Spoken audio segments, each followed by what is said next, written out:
Join me for a quiet walk in some of the prettiest mountains in North Wales.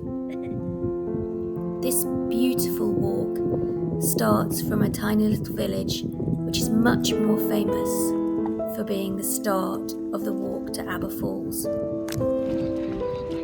However, the walk I'm taking you on today heads up well above the waterfalls and into some of the quietest Eryri walking you can find,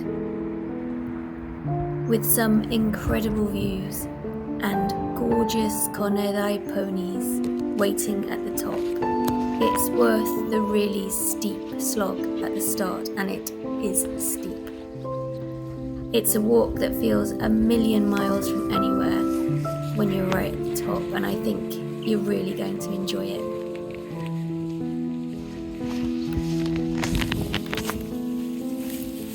Take a look at the link in the description for the exact route map. It covers off everything that I did on this route, including some little variations at the end. But the first thing you really need to do is find the path which takes you from the very clear Aber Falls circular route. It takes you off from that and heads up diagonally onto another footpath which starts to take you up, and you're kind of on the flank of Moel Wnion.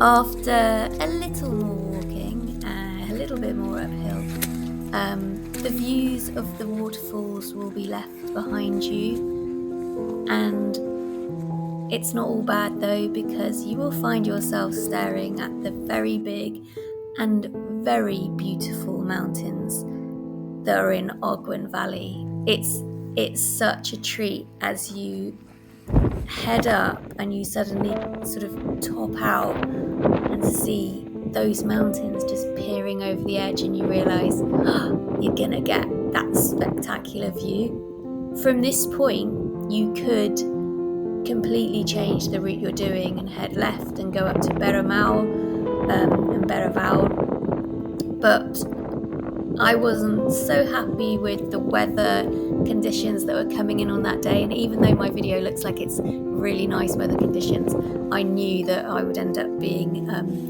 stuck in some cloud if I headed off for a longer walk. So I decided to go up to Gyrn, and it is beautiful. You can sit up there, and I think it's unlikely that you will be met by many other people. When you get to the top of Moel Wnion, you'll find a slightly sorry trick point. It's been decapitated, sadly. I'm not sure how on earth the wind has managed to do that. I just don't know. But of course, I did stand on it, and as there was no one around, I got a little video too. It's always good when you're alone in the mountains to make sure that you get a video of yourself standing on a trick point.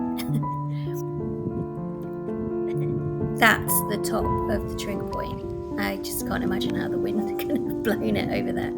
But anyway, I did have a little bit of trouble with this route. I'll go into detail about that in the blog post on the way back down, because I found a locked gate on the route that I planned. But it didn't really impact it, because I was still able to head over, see more gorgeous Carneddau ponies, and then head back the way I came rather than making a full circular route. So enjoy this route. Let me know in the comments if you loved it or anything that you want to know more about, and I'll see you all soon.